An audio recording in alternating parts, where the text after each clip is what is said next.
Bonjour, dans cette vidéo, vous allez découvrir comment améliorer la rentabilité d'une entreprise à bon escient et avec les bonnes priorités. Pour illustrer cette démarche, je vais vous présenter le cas de Christophe Morel, dirigeant d'une PME bretonne que j'ai accompagnée. L'entreprise de Christophe Morel est une petite entreprise familiale, réputée dans son domaine. Pourtant, sur le plan économique, les résultats sont modestes, malgré un effort particulier pour contenir les frais généraux. Pour suivre la rentabilité de son entreprise, Christophe dispose de deux types d'informations. Les états comptables classiques, dans un tableau de bord édité mensuellement, et un suivi analytique basé sur le calcul des coûts directs sur lequel sont répartis les frais généraux. Malgré ces informations, Christophe n'est pas en capacité d'identifier pourquoi la performance économique est faible et quels sont les potentiels d'amélioration. Et ça l'inquiète. Avec quelques exemples tirés de sa situation, je lui montre que les informations fournies par son comptable sont fiables, mais largement insuffisantes pour mesurer précisément la rentabilité de ses prestations et de ses clients. Et je lui montre que les calculs analytiques allouent les frais généraux de façon arbitraire et sans lien direct avec la réalité de son activité. Concrètement, ces informations ne reflètent pas correctement le fonctionnement de son entreprise et ne lui donnent pas les moyens d'agir. Christophe me sollicite donc pour l'accompagner dans le pilotage de la rentabilité. Et pour ce faire, nous avançons en 3 étapes. 1. La mise en place de la méthode ABC. 2. L'analyse des résultats issus de la méthode. Et 3. La construction d'un plan d'action. Voici comment se déroule le projet. Tout d'abord, la méthode ABC. Au lieu de saupoudrer des frais généraux sur les produits, comme les méthodes analytiques classiques, la méthode ABC repose sur la représentation chiffrée du fonctionnement de l'organisation. In fine, cette méthode permet d'établir la cartographie de la rentabilité, c'est-à-dire mesurer la rentabilité des produits, services et clients, mais également d'identifier l'origine de la rentabilité. La méthode ABC est appliquée à l'entreprise de Christophe Morel. Et voici la synthèse des analyses que l'on tire de la cartographie. Premièrement, le segment A, qui fait la réputation de l'entreprise et pour laquelle Christophe appuie toute sa communication commerciale, s'avère très déficitaire. Autrement dit, chaque affaire gagnée fait perdre de l'argent.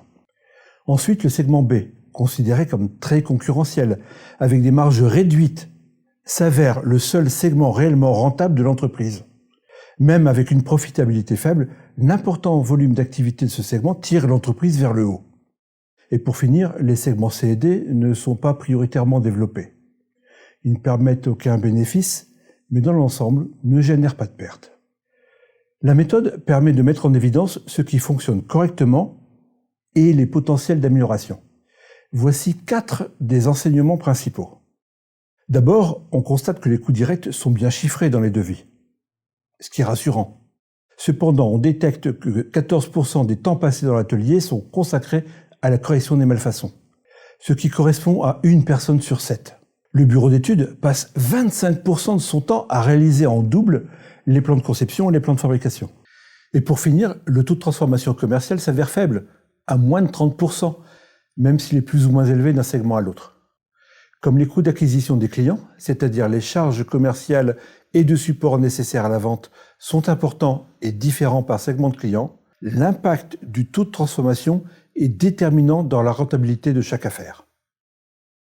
Ensuite, la méthode nous permet de valoriser les enjeux et de décider des actions prioritaires à engager. Voici ce que Christophe décide de mettre en place. D'abord, avec le personnel de l'atelier, les causes des malfaçons sont identifiées, ce qui permet de mettre en place des actions correctives. Cela se traduit par une augmentation de la capacité de production à effectif constant. Pour éviter les doublons dans la réalisation des plans, un investissement est lancé dans des logiciels et des formations, indispensables pour obtenir des résultats. Cette action augmente la capacité du bureau d'études alors qu'il était en tension. Pour améliorer le taux de transformation, les pratiques commerciales sont revues.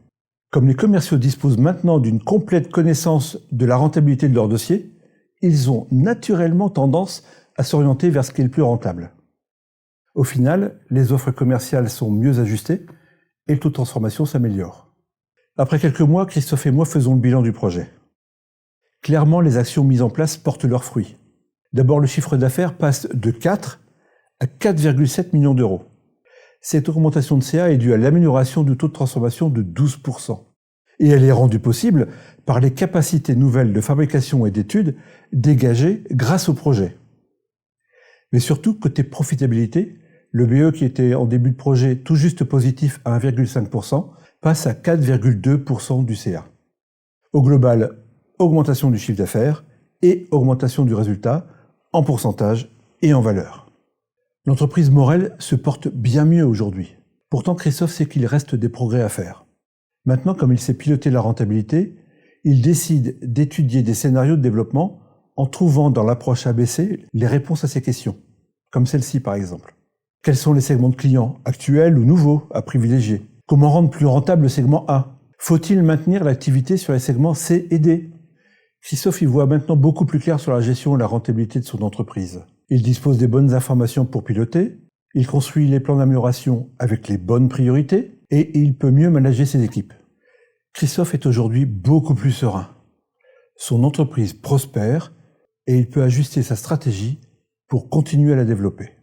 L'exemple de Christophe Morel montre parfaitement que cette démarche apporte des résultats probants même dans une petite entreprise, avec un retour sur investissement très court. Quant à moi, je suis Laurent Herry. Comme vous l'avez découvert au travers de cet exemple, mon métier est de permettre aux dirigeants de PME de devenir prospères. Et pour cela, la première chose sur laquelle je les accompagne, c'est le pilotage de la rentabilité de leur entreprise. Si à votre tour, vous souhaitez en savoir plus sur cette méthode et en quoi elle peut vous être utile, je vous invite à me contacter par mail ou à vous rendre directement sur mon site.